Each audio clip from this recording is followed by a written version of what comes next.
Et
à la fin, je suis allé voir le plus grand spécialiste de l'histoire de la Shoah en France, qui s'appelle Serge Clairsen, qui est aussi un avocat et chasseur.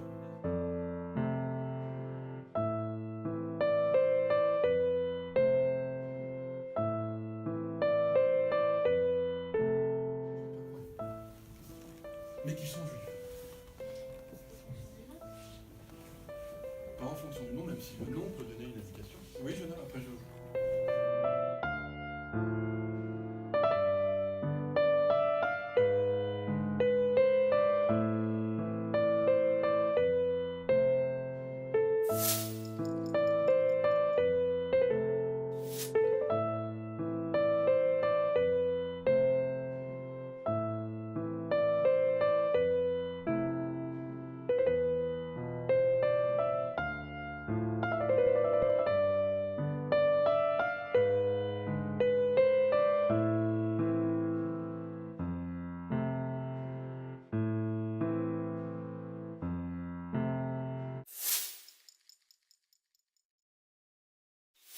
Elle était très intéressante car il nous a expliqué la situation des Juifs au Soissonnais et ce qui s'était passé à cette époque-là avec les Juifs qui étaient venus à Soissons pour se réfugier de l'antisémitisme qu'il y avait eu en Pologne pour venir se réfugier dans les villes en France. Voilà. J'ai trouvé l'intervention de M. Amélino très intéressante parce qu'on a découvert les familles juives de Soissons, où elles habitaient, comment elles ont vécu, comment elles ont passé la migration et c'était très bien. Une intervention très intéressante car il nous a permis d'apprendre beaucoup de choses sur ce qu'il y a eu avec les Juifs à Soissons. Il nous a montré la violence qu'il y a eu envers eux et les choses horribles qu'ils ont dû supporter. Beaucoup de choses et son intervention a été très bien structurée et nous avons appris beaucoup de choses grâce à son diaporama. Je ne pensais pas que la Shoah avait touché Soissons et j'ai retenu que la plupart des Juifs soissonnais étaient polonais et très bien intégrés dans Soissons. Ce que j'ai retenu de cette situation, c'est que malgré ce qu'on pensait que même dans cette partie de la France, de la collaboration allemande, entre Français et Allemands plutôt, il y avait quand même des gens français qui voulaient aider les familles juives comme M. Amélio nous l'avait expliqué, M. Jacques Baudouard qui s'était marié avec Germaine, qui a permis de sauver les enfants. Et c'est ce qui je trouve assez bien parce que on pouvait penser que ils étaient tous presque des collaborateurs, mais en fait certains aidaient plus les familles qui les dénonçaient. Au début, elles ont réussi à bien s'intégrer. Du coup, on a pu voir comment comment ils ont fait, leur travail, tout ça. Et puis après, quand la guerre a commencé, ils ont été persécutés par les nazis. Donc on a pu voir qu'il y avait beaucoup d'entraide entre les juifs et les non-juifs. J'ai retenu, c'est que ça a dû être dur pour eux, c'est la manière dont on les a traités et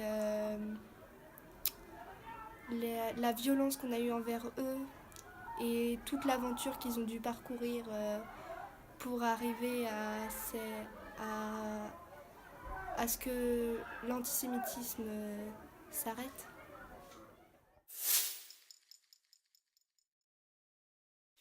C'était très émouvant parce qu'on a pu voir les enfants, comment ils ont pu s'échapper avec leurs sœurs, comment les parents sont morts dans les camps. Et à la fin, il y a eu le voyage avec Monsieur Alino et les derniers enfants restants en Pologne. Et il y avait beaucoup d'émotions et c'était très intéressant. J'ai trouvé cette famille très touchante car elle aura vécu beaucoup de choses. Et Monsieur Amelino nous a transmis un message qui est de montrer aux jeunes que avant il y avait l'antisémitisme et qu'il faut que ça s'arrête. Et sinon cette famille elle était très touchante, j'ai beaucoup aimé l'histoire, c'était beaucoup d'émotions. J'ai ressenti de la compassion. Personnellement, je me suis mis à la place de cette famille et cela m'a beaucoup touché. Ce que j'ai ressenti pour le drame de la famille Lekovitch, c'est que malgré que ce soit une histoire triste, il y a quand même eu des rebondissements assez joyeux, comme par exemple que les enfants, les deux survivants presque de la guerre aient pu revoir les tombes de leurs parents, ce que je trouve assez merveilleux, et que cela a permis à la famille un peu de se remémorer de ces moments passés à cette époque où ils étaient joyeux. Et je trouve ça assez magnifique quand même comme histoire, surtout d'avoir pu aider une famille à retrouver là où étaient morts leurs parents parce qu'ils ne le savaient pas à l'époque. Et je trouve ça assez beau quand même de l'avoir appris comme cela.